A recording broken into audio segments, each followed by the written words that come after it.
députée Sonia Crimi et la réponse du ministre de l'Intérieur. Vous préparez depuis des mois un projet de loi sur le droit d'asile, une immigration maîtrisée. Les personnes dont nous parlons aiment la France. Elles fuient des pays en guerre, elles fuient un avenir économique et climatique leur paraissant bien terne. La France les accueille, mais les conditions d'accueil sont aujourd'hui dans une impasse. Le traitement du séjour irrégulier en France est devenu une angoisse. Pourriez-vous, Monsieur le Ministre, nous détailler l'équilibre politique de votre réforme, une réforme juste et humaine à laquelle nous étions tous engagés? Madame la députée. Merci. Que voulons-nous faire avec le président de la République? Une politique équilibrée. Et ce matin, j'ai accueilli 30 personnes originaires du Darfour et d'Érythrée qui étaient des réfugiés.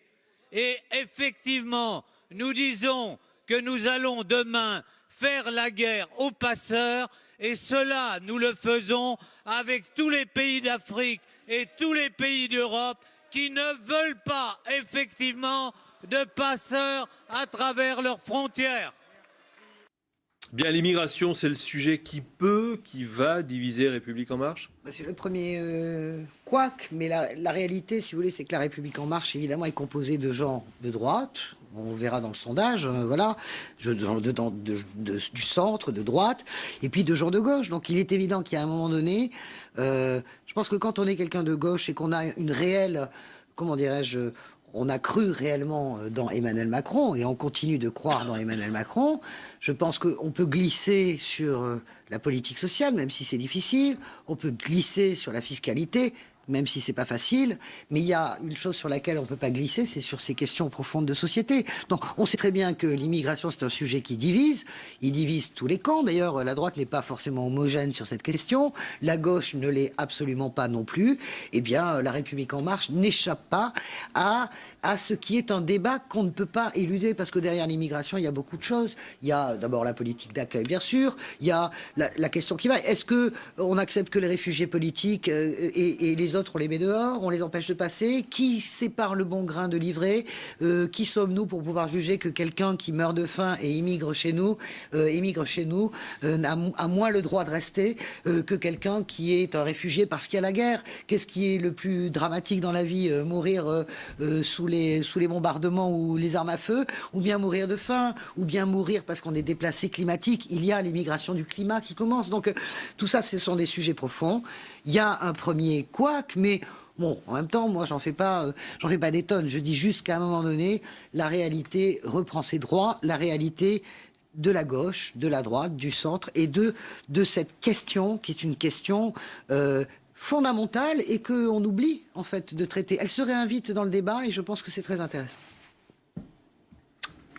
Oui, c'est une question naturellement qui va être difficile à gérer pour le gouvernement, pour deux raisons.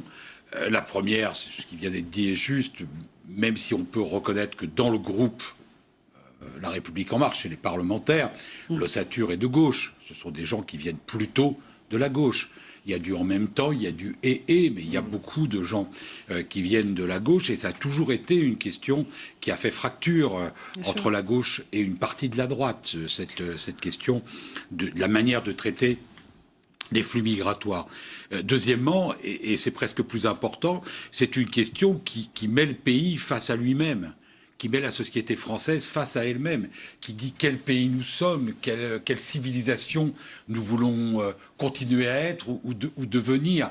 Et les questions là-dessus, elles ne sont pas neutres. Quand on traite la question de l'immigration, on ne traite pas juste la question de l'immigration. On traite aussi une question nationale assez fondamentale sur quel peuple nous voulons être. Donc c'est normal qu'il y ait un débat, et j'ai envie de dire que ce débat, il est sain. Ce ne sont pas que des questions de caractère technique. La deuxième chose, c'est que, là j'aurais un certain désaccord avec léger, mais il existe quand même avec ce qu'a dit Françoise, c'est que on est obligé de serrer les flux migratoires et de les regarder avec de manière différente. On a une tradition, c'est le droit d'asile. Le droit d'asile, il est qualifié. C'est des gens qui risquent leur vie, la torture, l'emprisonnement pour des raisons politiques ou par la guerre. Et je crains que si on mélange ça avec les flux d'immigration économique, c'est un problème sérieux, si on dit tout ça c'est pareil, et qui sommes-nous pour décider qui est qui, alors il n'y a plus de droit d'asile. Alors tout est droit d'asile. Oui. Et quand tout est droit d'asile, il n'y a plus de droit d'asile. Et moi, je veux qu'on défende le droit d'asile. Et je dis donc que le droit d'asile, il doit continuer à être défendu dans sa définition, qui est un accord d'ailleurs mondial, universel. Et pour le défendre, est-ce qu'il faut reconduire dans leur pays d'origine les gens qui en sont déboutés? Parce que c'est le problème. Le rapport de la Cour des comptes, 96% des déboutés ne sont pas reconduits. Et la question, c'est comment vous reconduisez? Est-ce que, non mais écoutez, objectivement, vous avez quelqu'un qui arrive du Darfour, vous connaissez parfaitement, vous êtes un très bon journaliste, vous connaissez la situation au Darfour. Mais le problème se pose pas pour ces gens-là. C'est pour ceux qui sont déboutés et qui ne sont pas reconduits, parce que c'est des pays fiables. Non, mais où il y la a pas réalité, forcément de comment est-ce danger. que vous faites? Mais la réalité, c'est comment est-ce que vous faites? Alors, si vous me dites le Maroc ou si vous me dites l'Algérie. Ok, d'accord. Mais l'Albanie, oui, voilà. Enfin l'Albanie est un pays en reconstruction, n'exagérons rien, c'est quand même pas le pays d'Alice au pays des merveilles non plus l'Albanie. Je veux dire par là que comment vous renvoyez les gens? Qu'est-ce que vous prenez comme responsabilité de renvoyer quelqu'un en Afrique dans un pays qui est 190e par exemple sur le classement des pays les plus pauvres qui en comptent 192 ou 196? Qu'est-ce qui fait que comment vous prenez cette décision de le renvoyer traîne savate et crève misère? Moi je suis d'accord avec Jean-Luc sur la tradition du droit d'asile. Mais je pense que puisque nous sommes dans un monde qui change, vous savez, ça fait des années que les Nations Unies, le Haut Commissariat aux réfugiés tirent la sonnette d'alarme en disant les problèmes fondamentaux à régler au XXIe siècle seront les migrations de la misère. Moi, je me souviens déjà en 95 d'avoir lu des rapports à l'époque de Madame Ogata, c'est l'ancien monde, qui était la patronne du Haut Commissariat aux réfugiés, qui disait attention, vous allez avoir les migrations de la misère, vous allez avoir les migrations climatiques, vous allez avoir les migrations du climat. Nous y sommes. Mais donc plutôt que de s'arc-bouter sur des vieux schémas. Non, laissez-moi terminer, Jean-Luc. Vous êtes un adepte du nouveau monde. Eh bien, chiche. Plutôt que de s'arc-bouter sur des anciens schémas, inventons autre chose. On peut pas avoir Emmanuel Macron qui nous compte fleurette en nous expliquant, en nous parlant de bienveillance tous les 4 matins, et avec les réfugiés à Calais qui ont chaque jour à peine l'autorisation d'avoir de quoi dormir et d'être au chaud. Médecins du Monde tire la sonnette d'alarme. Il a raison. Donc, deux observations. La première, c'est que on ne peut pas dire, encore une fois, qui sommes-nous pour interdire? Parce qu'il y a un moment donné, nous sommes un pays avec des capacités forcément limitées. Il n'y a pas un pays au monde qui a déclaré porte ouverte. Non. Pas un. Et donc, il n'est pas question, il ne peut pas être question. C'est mentir aux Français, c'est se mentir à nous-mêmes, c'est mentir au monde que de dire, je vais aller jusqu'au bout à mon tour, essayer de dire au monde et aux Français, on va laisser porte ouverte, c'est un mensonge parce que on ne peut pas le faire. Deuxièmement, la première chose à faire sur cette question-là, c'est de dire la vérité. Et c'est ce qui manque dans le débat à l'Assemblée nationale, c'est un premier élément qui manque. Combien? Est-ce que nous sommes aujourd'hui dans une situation insupportable? Ça n'est pas le cas. Disons-le franchement, il n'y a pas de submersion, selon le terme utilisé par certains, à l'extrême droite, à la droite, et peut-être même à la gauche. Il n'y a pas... Oui, ça n'existe pas. Ça n'est pas vrai.